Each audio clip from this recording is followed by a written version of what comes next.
Conocemos la carta que el 2 de noviembre de 1933 Rafael había escrito a su madre para informarle de la reanudación de sus estudios universitarios en la Facultad de Arquitectura. Al leer esa carta, nadie podía pensar que pocos días más tarde, el 19 de noviembre, este joven universitario dirigiría al abad de San Isidro de Dueñas la siguiente petición de ingresar en la trapa a través de esta carta escrita desde la casa de sus tíos en Ávila. Durante este espacio de tiempo, Dios nuestro Señor ha obrado en mí de tal manera que me he formado el propósito decidido de entregarme a Él con todo mi corazón y de cuerpo y alma, y para llevar a cabo mi propósito y resolución, y contando además con la ayuda de Dios. Es mi deseo ingresar en la Orden del Císter. Este es, en breves palabras, mi reverendo Padre, el asunto por el cual yo le suplico una entrevista lo antes posible, para que su reverencia me ayude y me aconseje.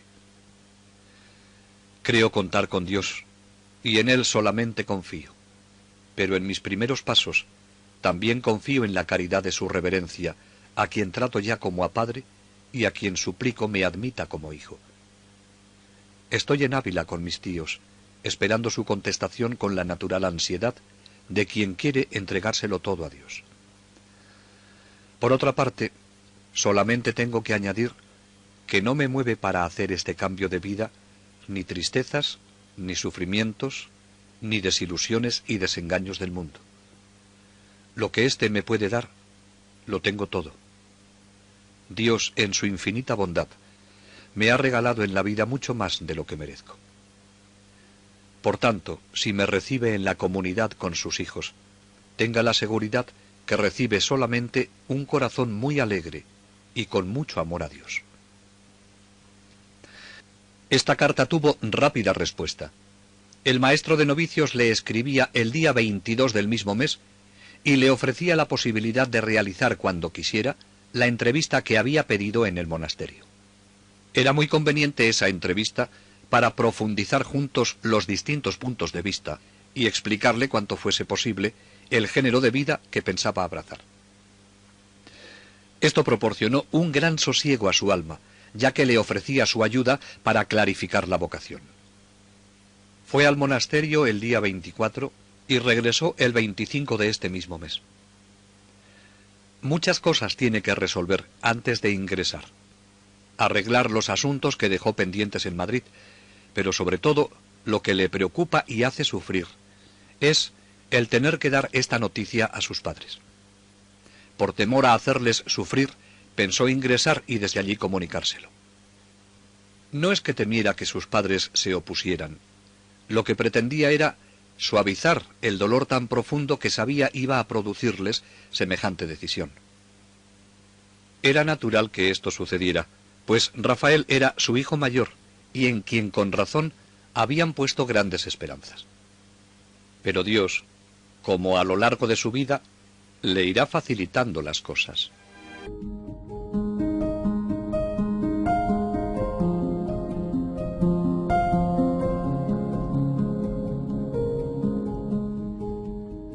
Nadie como su tío don Leopoldo, su mejor aliado, nos puede narrar con mejor precisión y crudeza cómo vivió Rafael estos días y cómo fue solucionando las cosas hasta su ingreso en la trapa.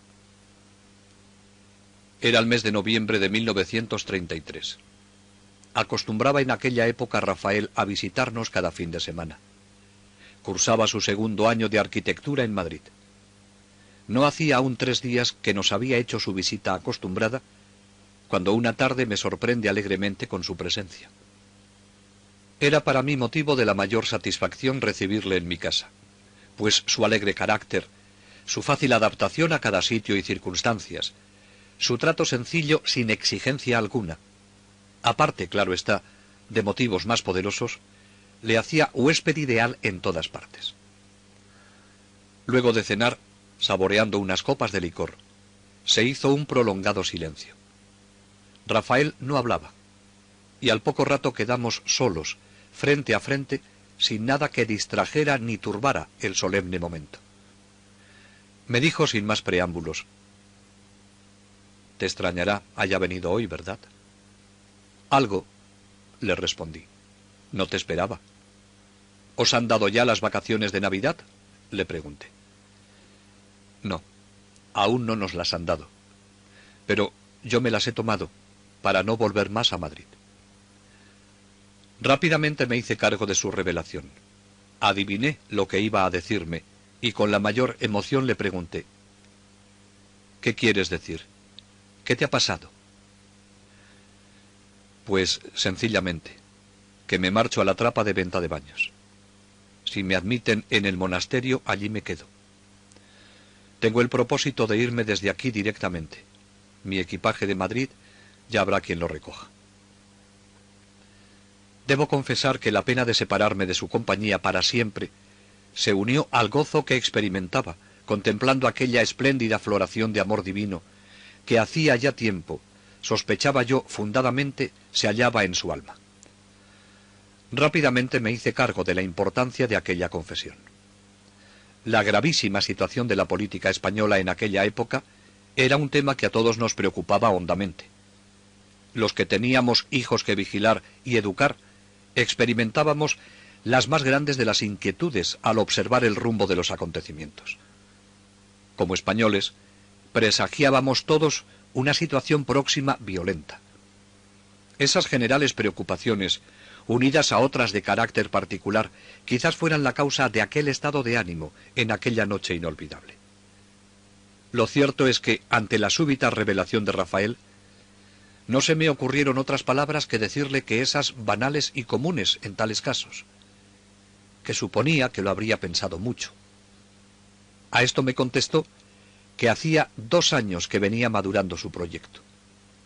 Le hice ver lo inestable de la situación política en España, la probabilidad de una disolución o una expulsión de todas las órdenes religiosas, la diferencia tan enorme de su vida y naturaleza de lo que en la trapa iba a encontrar, el falso espejismo que podría resultar de una piedad fervorosa como la suya, que le hiciese ver como vocación o llamada especial de Dios, lo que no eran sino atractivos que en el comienzo de una vida de virtud como la suya suelen experimentarse. En fin, todas esas reflexiones que harto sabía yo, conociéndole, sobradamente se habría hecho él muchas veces. Mientras le hablaba, recuerdo bien lo inútiles que me parecían mis propias palabras. Su voluntad era de acero. Tenía yo firme convencimiento de que aquella determinación era de Dios. No un capricho, no una impresión ni un desengaño. Era el fruto divino de una correspondencia a la gracia, que el Espíritu Santo se dignaba sostener con uno de sus más preciados dones, el de fortaleza. Una de las características de Rafael era la sencillez. En este encuentro trataba él de encubrir la magnanimidad y grandeza de su resolución con la naturalidad y simplicidad del que proyecta una cosa trivial. Pero harto profundizaba yo en su espíritu, para saber que en él se estaba librando el más duro combate que en el corazón humano pueda caber. Entrada ya la madrugada, nos retiramos a descansar. Ni él ni yo dormimos aquella noche. Con la soledad y las tinieblas se me aumentaban las proporciones del acontecimiento. Pero, ¿cómo será posible, pensaba yo, que este chico habituado a llevar una vida de tanto esmero y cuidado pueda soportar la austerísima existencia de una trapa? Él habla, ríe, fuma, se divierte y vive como tantos otros muchachos de su edad y circunstancias. ¿Enfermará en un cambio tan radical, tan repentino y absoluto? Además, se ven tantos casos de ilusiones que con las apariencias del fervor pueden parecer vocación. Estos y muchísimos otros pensamientos desfilaban en mi imaginación, sin tener en cuenta la más importante y fundamental de las reflexiones, y de que nos habla San Pablo. Todo lo puedo en aquel que me conforta. El día siguiente se nos fue en proyectar, pensar y madurar el plan, que para realizar sus deseos fuera el más oportuno y más dentro de la consideración y cariño que a sus padres debía. Ardiendo en ansias de renunciación inmediata, Quería no despedirse de ellos ni de nadie. Al mismo tiempo, temía a su propio corazón. Quería irse directamente desde Ávila al monasterio y de allí ya no moverse por ningún género de consideraciones. La viveza, sencillez y realismo con que su tío narra esta escena nos permite penetrar un poco en el interior de Rafael en estos momentos. Por una parte, su deseo de entregarse a Dios cuanto antes. Por otra, el dolor intenso que esta decisión va a suponer para sus padres y familia. El tío le aconseja prudentemente que debe ir a Oviedo y comunicárselo a sus padres, pero él mantiene su deseo de ir directo a la trapa. Entonces el duque de Maqueda propuso consultar con el nuncio de su santidad, Monseñor Tedeschini, que precisamente había consagrado pocos años antes, en 1929, la iglesia abacial del monasterio de San Isidro, y entonces residía en Ávila. Acogió con gusto esta proposición y fueron recibidos con paternal bondad.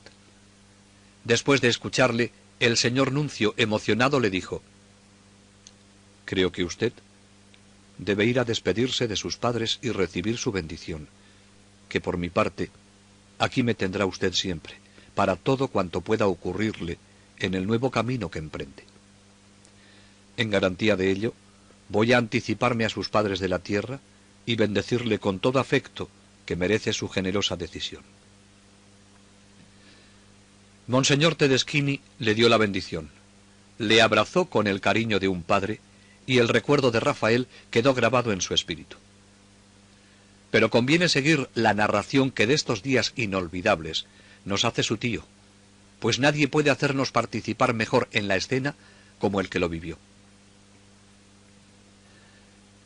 Iba a comenzar para Rafael la gran prueba, pero contaba con un aliado de formidable poder y a quien con la mayor frecuencia acudía: la Santísima Virgen.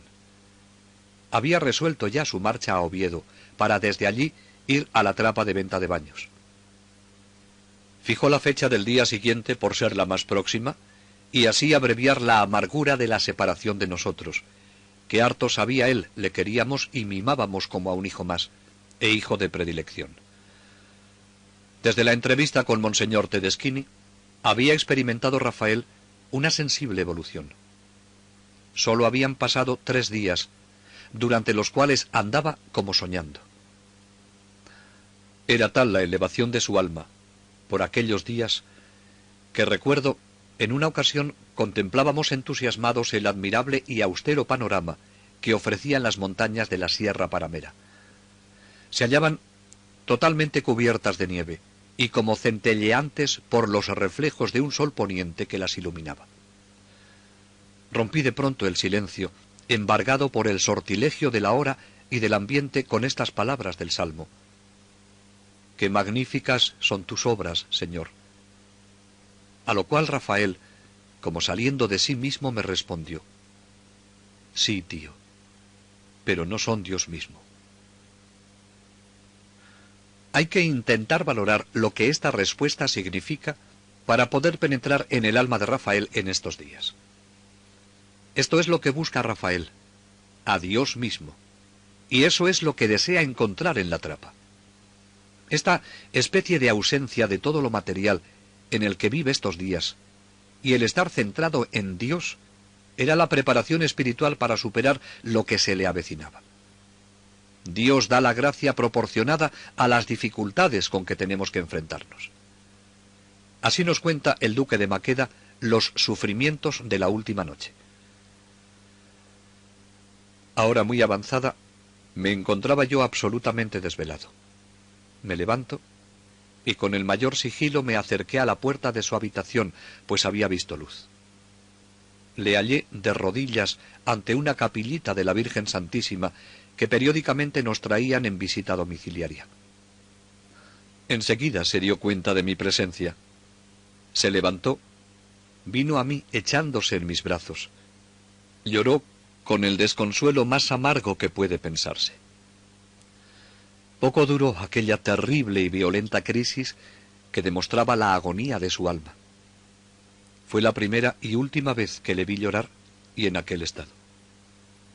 Podéis imaginar ¿qué esfuerzos haría yo para procurar serenarle y consolarle? Tampoco yo andaba sobrado de las energías que me hubieran sido menester. Llegó por fin la mañana decisiva. Yo no me encontraba bien de salud y me quedé en la cama. En llegando el último momento, vino a despedirse de mí. No me dio ni una palabra entre los dos. Recuerdo que suavemente se inclinó sobre mí, me tomó las manos y me las besó. Al instante desapareció de mi vista, y con él una de las épocas de mi vida de más dulces recuerdos. Para Rafael comenzaba su Getsemaní. Qué bien se percibe la sintonía espiritual de estas dos almas. Cuando el amor es verdadero, el sufrimiento es común, pero también la alegría, porque ambos estaban convencidos que la decisión de Rafael merecía la pena en respuesta generosa a tanto amor de Dios. La dedicatoria, que con fecha 22 de noviembre le deja en una estampa a su tío, es significativa. Multitud de sagrarios existen en la redondez de la tierra, pero solamente un Dios, que es Jesús sacramentado. Consoladora verdad, que hace estar tan unidos el monje en su coro, el misionero en tierra de infieles y el seglar en su parroquia. Ni hay distancias, ni hay edades. Al pie del sagrario estamos todos cerca. Dios nos une. Pidámosle por mediación de María que algún día allá en el cielo podamos contemplar a ese Dios que por amor al hombre se oculta bajo las especies de pan y vino. Así sea.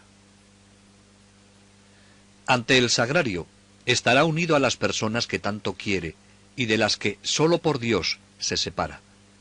Y su mirada está puesta donde tiene su corazón, en el deseo de un día ver a Dios que tanto le ama.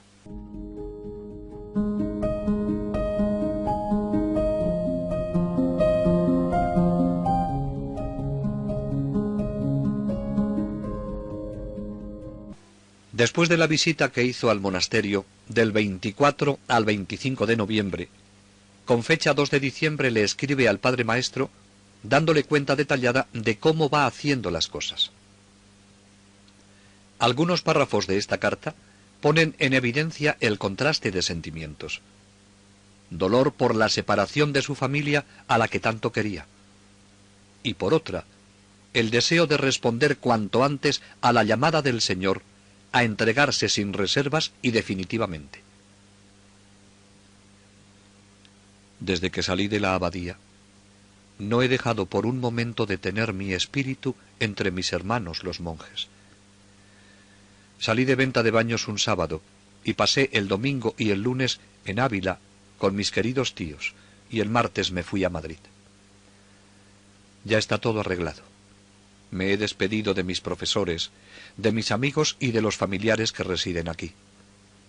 Nadie sabe, desde luego, que el viaje que tengo proyectado durará toda la vida, y a todos les he dejado la ilusión de mi vuelta en enero, después de vacaciones.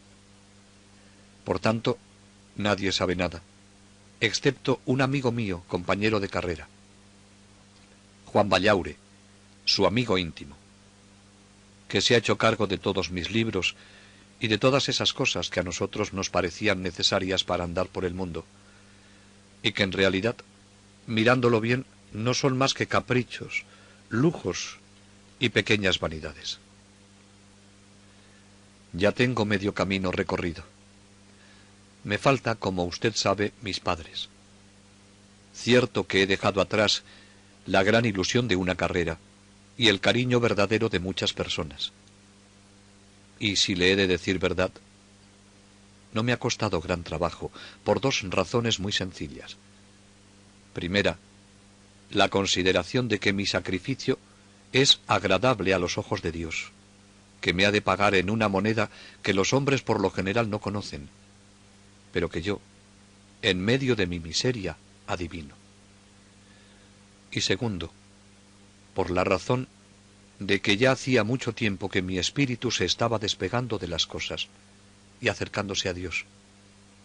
Y como ese momento lo veo llegar, me inundo de alegría, y estoy seguro de que Dios me seguirá dando esa alegría para acabar de desatar ese nudo de cariños y afectos con que estamos atados todas las criaturas. Pasé en Madrid la semana, y ayer, día 2, me vine a Ávila, para ya desde aquí marcharme a Oviedo, para librar la batalla final, que son mis padres. Siguiendo sus consejos, prepararé el camino poco a poco, y cuando lo vea conveniente, pediré a Dios fortaleza para mí y para mis padres, y solicitaré el permiso, y sin más dilación me tendrá ahí. Por ahora todo está en manos de Dios y de la Santísima Virgen, a quien especialmente tengo que dedicar mi cariño y mis amores, pues ella ha de ser mi única madre en lo que me queda de vida. Qué contento estoy al saberme tan querido por la Señora, y qué bueno es Dios conmigo, que sin merecerlo me trata así. A veces me da miedo el no saber corresponder, pues siempre ha sido mi conducta bastante mediana, y ni soy fervoroso, ni mortificado, ni nada en realidad que me haga diferenciarme entre los demás hombres. Y sin embargo, ya ve, mi buen Dios me trata con favores que no merezco. Misterios de su voluntad, pues nada merecía el hombre, y en cambio descendió nuestro Señor para ser clavado en una cruz. Él nos lo da todo, y nosotros, cuando le damos un poquitín, lo llamamos sacrificio. A mí me parece que está mal empleada esta palabra en este caso. Cuando hago mi examen y me veo un poco por dentro, veo claramente que no hago más que seguir los dictados de mi corazón hacia Dios, ansia de llenarme de Él, y nada más. Esto es lo que tiene Rafael, ansia de llenarse de Dios. Pero antes tiene que dar los últimos pasos por el mundo, con plena conciencia de que quería seguir a Cristo crucificado. El 10 de diciembre le escribe a su abuela Fernanda desde Ávila, y en todas sus cartas manifiesta el deseo de realizar la vocación a la que Dios le llama, el sacrificio de sus padres y ese sentido de eternidad donde él tiene puesta la mirada y el corazón. Querida abuela, lo que sí te suplico es que pidas a Dios que dé fortaleza a mis padres y que a mí me ilumine y me dé luces para la empresa que a los ojos de los hombres parece heroica y que en realidad no es más que corresponder a los beneficios que el Señor me ha dado, que son muchos. Alaba a Dios, abuelita, alábale en todo momento, aun cuando el dolor nos aprisione, el corazón se nos desgarre e incluso la desolación se apodere de nosotros. Alaba a Dios en todo momento. No hay oración que Dios agradezca más, ni tampoco hay oración que más nos acerque a Él. Esa va a ser, dentro de poco, mi vida. Mi carta no es de despedida. Los cristianos no se despiden nunca. Dios es el fin, y allí nos encontraremos todos para una eternidad. ¿Qué vale, al lado de eso, unos pocos años? Nada, absolutamente nada. Se hacen largos por la impaciencia por llegar, y se hacen cortos porque Dios nos ayuda de tal manera que se pasan sin sentir. Lo único que debemos hacer es aprovecharlos bien, pues para hacer el bien son cortos, y para hacer el mal son largos. Los consejos dados por Monseñor Tedeschini y confirmados por el maestro de novicios de ir a Oviedo a obtener el permiso y la bendición de sus padres, a fin de hacer las cosas lo más favorables para todos, serán recordados más tarde por Rafael. Las cosas han ido por el camino que me indicó el señor nuncio. Hay que hacer las vocaciones no solamente agradables a los ojos de Dios, sino suaves y dulces a los ojos de los hombres. Es decir, sin violencias ni convulsiones, sino todo lo contrario, agradables. Cuando esto es posible, como en mi caso, hay que hacerlo así. Esto es lo que se dispone a hacer en estos días. Poco a poco, pero con paso seguro, Rafael va donde Dios le llama. El lunes 11 de diciembre volverá a La Trapa a entrevistarse con el padre maestro, y de allí irá directamente a Oviedo. Será la última batalla que tiene que librar antes de su ingreso.